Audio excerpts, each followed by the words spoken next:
The fight against Islamization is something that can only succeed when it is rooted in the true history of Europe, which is rooted in Christianity, which is multi-tribal, which is multinational. I also think that God has given us the commandments, has given us certain rules for life that we should follow as much as we're able to, and if we're going to live in an anarchy, there will be no social structure.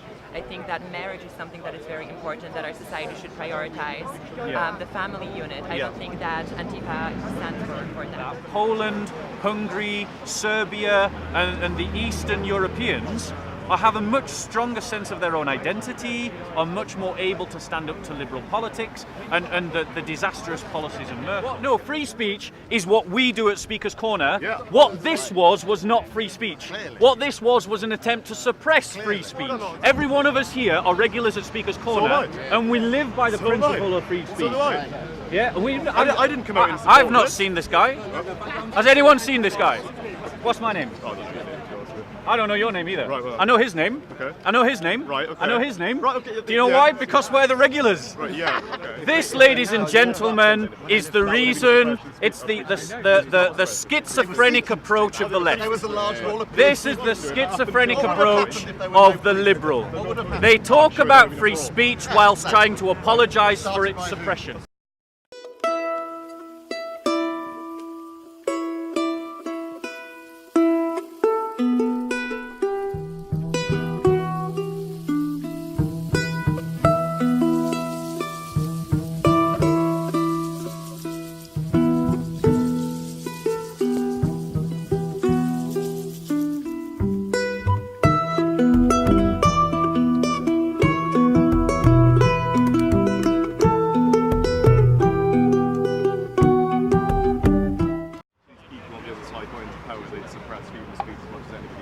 Yes.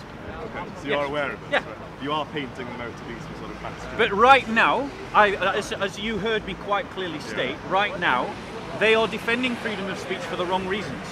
Well, no, I don't think they are defending freedom of speech. Well, they blatantly are defending freedom freedom of of speech. speech. Front for the protection of freedom of speech. They aren't suppressing freedom of speech in the way that this mob were. Well, nobody would suppress it. No, well, I'll just prove it to you by the fact. Are you talking about that's your interview on when they film. walked away? No, what happened was, I've been on that side, Content Over Everything and JC have both filmed me interviewing people on that side. We had calm conversations in which we had clear points of disagreement. I came round to the anti-fascists, and what happened was, they didn't want to talk, and then when I tried to talk to someone who did want to talk, I was being pushed. Right, okay. Being pushed Yeah, by okay. someone from the anti-fascists. Then they started playing the loud siren thing to suppress the conversation. Against one Then they person. started flashing lights. So that's actually three people That's doing three people. actions. How many? Right, so this is working as a group, and you're trying to Not say... entirely. No, not No, entirely. they are a group. No, They they're not. No, they're not. came as a group, they left No. as a group, they even had a uniform like a group. It's not entirely If it true. walks like a duck and quacks like a duck, it's a duck, my friend. If said it on their looks like a website? group and behaves like a group, it's a group. What you just said was that there were three people who were against the person who tried to agreement to the interview, right? No, the whole mob of them, When you said three people. bar one person. One person Right, was okay. willing to discuss. Okay, right. But if there are One three people person. trying to suppress So- that, then it So can't the be a evidence group. on the ground Because is it actually is a that group. only one person No. was in favour of free discussion and the rest was against it. Well, no, I'm sure there will be. So explain to me why it was on camera, that members of the Antifascista formed a cordon and were telling one another not to engage. Explain that to me. It says on the website. Oh, They because say I'm they're pre- against freedom of speech. I They don't want think- on their something. website. Yeah, What's the Antifa, website? they don't believe. They think that if you're talking hate speech, they have to suppress you by any means necessary. Look at You understand? That's what they say. You've come to the wrong place, brother. Brother. I tweeted at the 2 days Steve. ago pausing what was going on. Brother, don't you've come break to the the act, wrong please. place to argue about free speech because every one of us here are regulars at Speaker's Corner, am I. and we live by the So am I. principle of free speech. So do I. Yeah, I didn't come out in support I've of not this. seen this guy.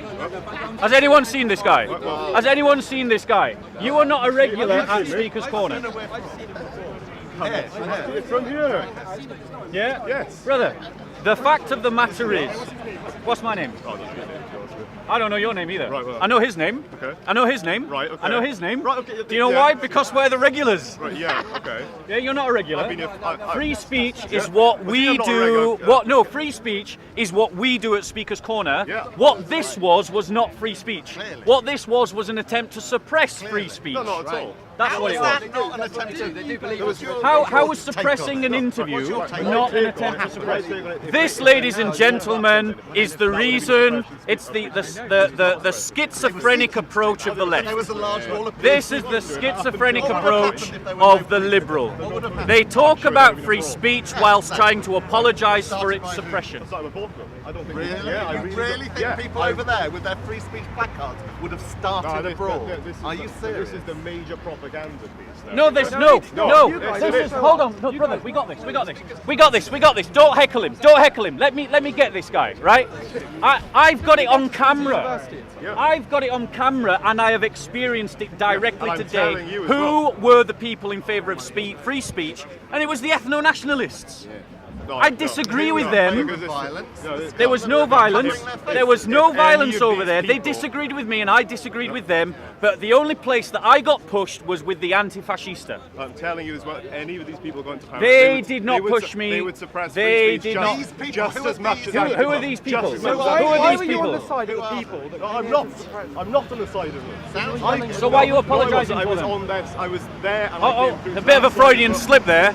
I was on their side, is what he was going to say. Basically, I came over to that side as well. Yeah. Right. I'm against fascism. Do you Just as think much that as- if the anti... Denounce communism.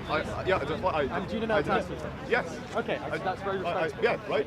What I'm saying is, I think we have to have a nuanced position here. Okay. I am opposed. So you're a big brain centrist. Oh, no, I'm not a centrist. What are you then? You're a socialist. You're a socialist. I believe in free speech, right? 2 days ago I said on Twitter to North London Antifa, I don't think we should be coming out to no platform somebody, especially at Speaker's Corner.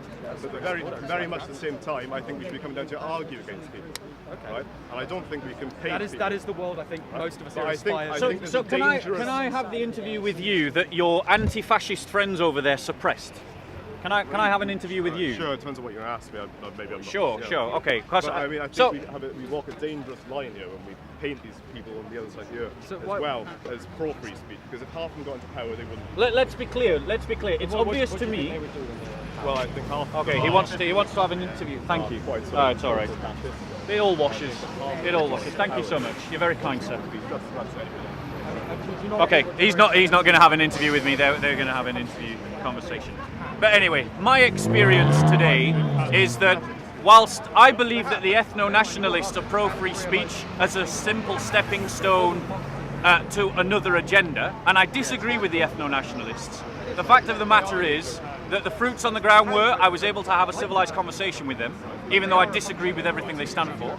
But on this side, the anti-fascists, who are supposedly defending me from these horrors over here, were the ones that tried to suppress free speech, creating a cordon, telling one another not to engage, pushing me, flashing a light in my eyes, forcing a siren to make creating a siren to make loud noises to suppress free speech, to suppress a discussion, encouraging people not to talk. Thuggish behaviour. The anti-fascist movement in this country needs to be prescribed like National Action was prescribed. National Action was a horrible organisation of ethnic nationalists and it was rightly banned. It's time that the authorities banned Antifascista for the same reasons. We cannot allow a group of trade union thugs to run around the country, beating people up, attacking people in the street, suppressing freedom of speech, and being generally aggressive and unpleasant.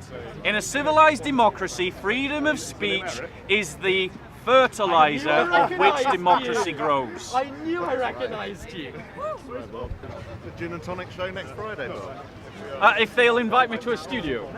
No, I don't do it in a physical presence. It's all online. I don't do. Neither do I. I'm a technophobe. As I don't said. do It's very technology. easy. Rob Why do you think will- he's got the camera? Rob will I don't know. use You wouldn't even know how to Rob will work set the it up thing. for you. You know. And all you need is a laptop. If someone sets it up for me, maybe. But like, Rob will set it I up don't know for you. anything to do with technology. Neither did I, but it works out. Yeah. What's it going? How are you, Steve? All right. I'm good. Good. Yeah, I'm good. Thank you. All right. Interesting day today, isn't it? Indeed. Anyway, it's nice to see you. Yeah, and you. Take care. Is this your little one? Yes, it is. Connected? No? Okay, fair enough. Okay. How are you, young man? Good. What's your name? Diana. Diana, nice to meet you, Diana. Bob. What else is your name? Susanna, can we talk to you both? Yeah, of course we can. Can we film you like you film us? Sure. Yeah. Of course. Yeah. COE. Where's Leo? Here.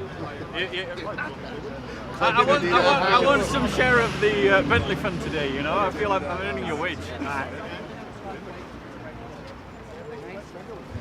use your name? Bob. Bob is my name. Yeah. Can I use it? Yeah, of course you can. Hey guys, so now I'm here with Bob.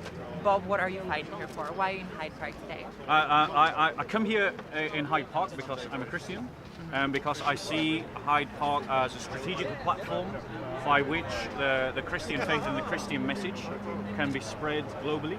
Because whilst to all intents and purposes, Speaker's Corner does look like a bunch of nut jobs all arguing in whatever weather like a bunch of crazy men, the fact of the matter is there are tens of thousands of people right across the world who are tuning in to watch these debates, including in closed countries like Saudi Arabia, and it gives us an opportunity to share the Christian faith with them.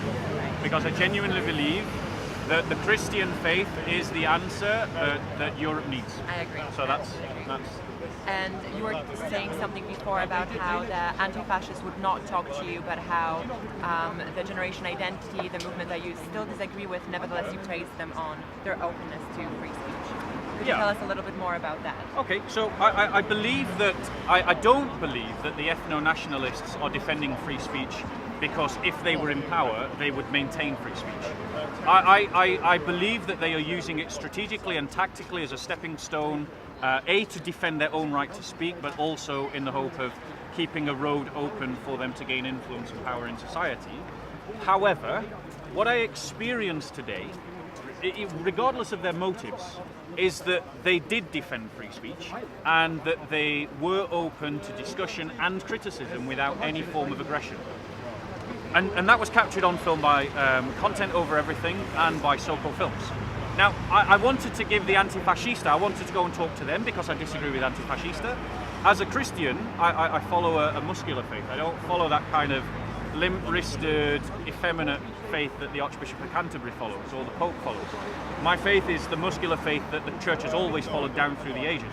But I wanted to go to the Antifascista and give them the opportunity to talk, to give them the opportunity to give their point of view. And what I encountered was people telling people not to engage, forming a human cordon so I couldn't reach people. They started to try and push me. I ended up having to push back because Christians are not called to be pacifists. We are allowed to defend ourselves.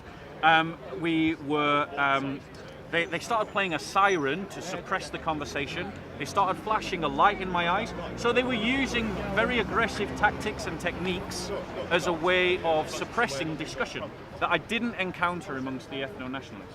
As a Christian, what is the biggest thing you disagree with on with the generation identity or ethno-nationalists and then Antifa? Okay, so in terms of ethno-nationalism, the Christian faith is super nationalist, it's super tribalism. As a Christian, we enter into a new kingdom, we enter into a new identity. The people of God are the Christian church, and that is one nation under God. It is one community under God. If you go into any major church today, this Sunday, you will find people of multiple ethnicities, multiple backgrounds, worshipping God in many tongues. And the global church is a global community. And ethno-nationalism carves away at that truth that is given to us by the apostles. As a Christian, my faith was founded by Jews. Many of its leading figures were Africans. Many of its leading figures were from the Middle East, who were Arabs or other Middle Eastern Assyrians and so on. And it wasn't until the 3rd century that Europeans started to take the fall. Now, so I disagree with this for this reason, because it compromises a Christian truth. And I think that the fight against Islamization is something that can only succeed when it is rooted in the true history of Europe, which is rooted in Christianity, which is multi-tribal, which is multinational. Christians from Britain, France, Germany, Spain, Italy, Poland, united together to stop jihad in the Crusades. Now, in terms of the Antifascista, they're essentially an anarchistic movement And as a Christian, I believe in social order. I believe that authorities are given by God for the good governance of society, and that those are instituted by God. And so those movements that wish to break up social order are not for the common good, and therefore must be opposed. As a Christian, I believe you oppose all injustice. The injustice of Sharia law, the injustice of ethno-nationalism, and the injustice of the anti-fascista anarchist movement. Beautiful. Thank you so much, Bob. Now I want to interview you. Oh, sure. So what's your name? Susanna. Susanna. And where are you coming from? So I contribute to Breitbart, and I also am quite active on YouTube and Twitter. Okay. So that's at Opinionated European. An opinionated European. And in terms of this struggle, would you, some of the people that I've interviewed today do describe themselves as ethno-nationalists. Do you describe yourself as an No, not at all. I'm also a Christian, and I think that, as you said, and you said it very beautifully, Christians from all around the world can pray together, can worship God together, and I think that as a Christian I'm proud, and I take pride in the fact that it doesn't matter what race you are, what background you are, you can always be one big family. And as you said, I think we are one kingdom of God, and so I could never discriminate against someone in my life because of whatever things they had that they couldn't control.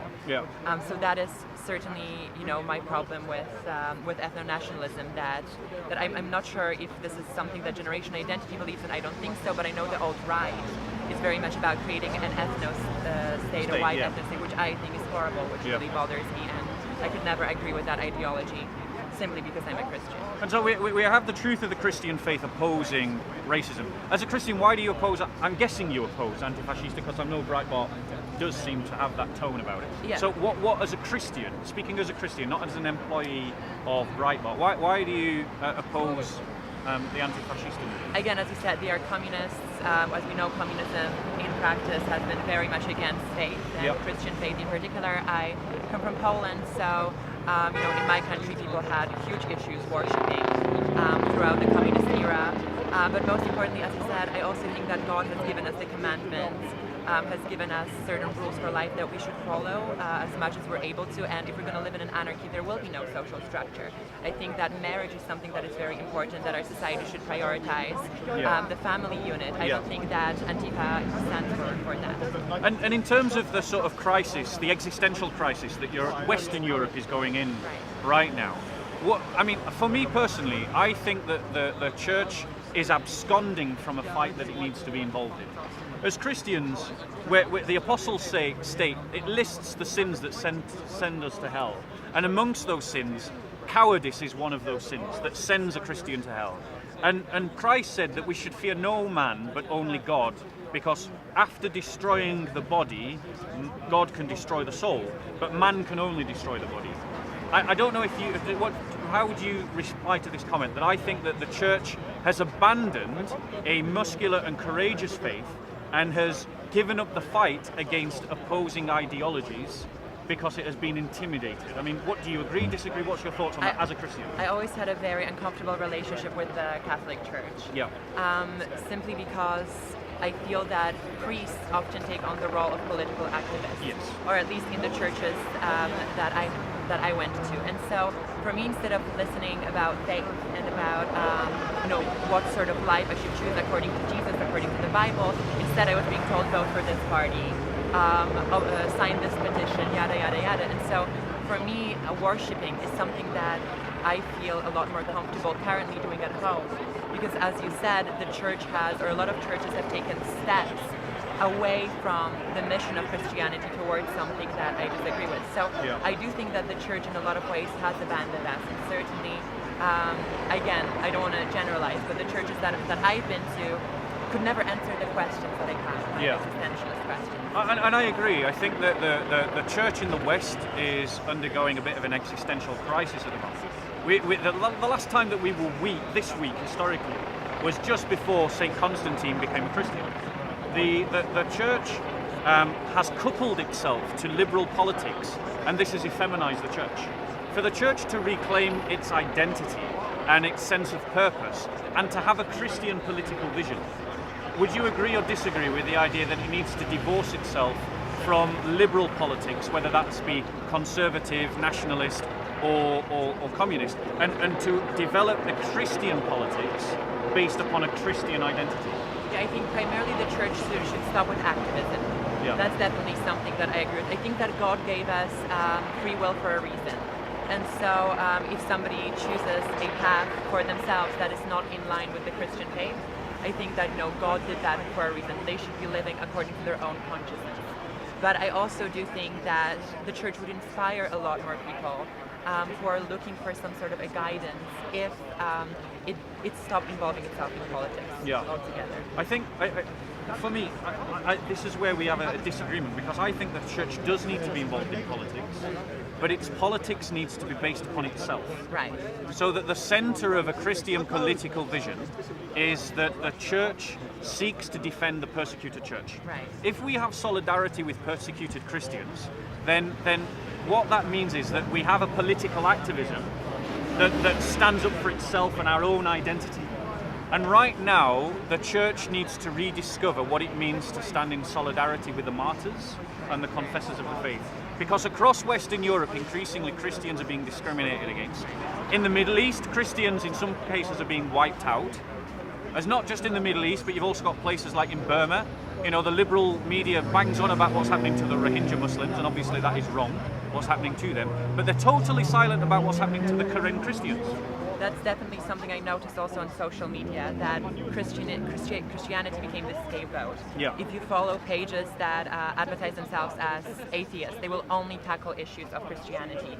They will try to humiliate Christianity and Christian faith, whereas they won't touch upon any other religion. Why do you think that is?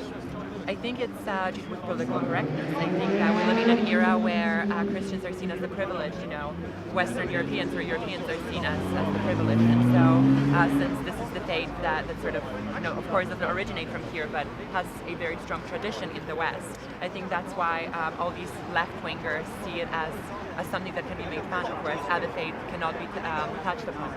It's this intersectional immunity that we have. Do you not see how the cowardice of the church has emboldened its enemies?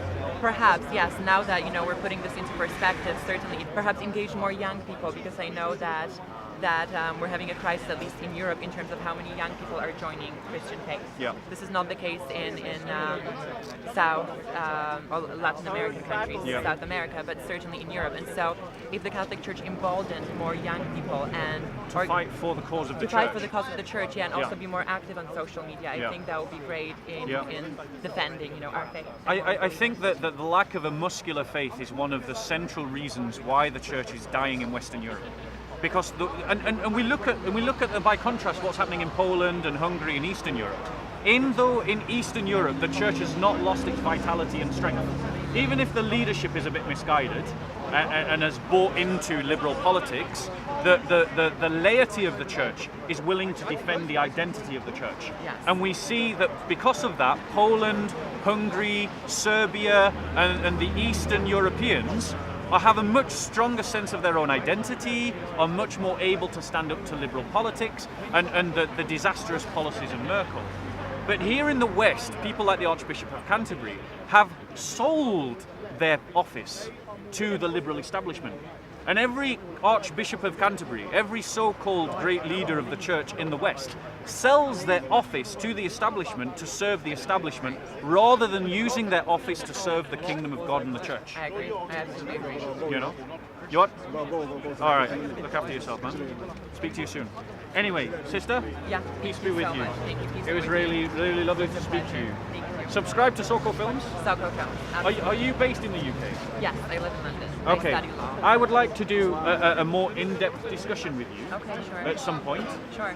Filmed, if that's okay. Yeah, absolutely. Yeah. If you just wanna... away from this environment where we can sit down and have a better. Sure. Yeah? If you want to take my number. Okay.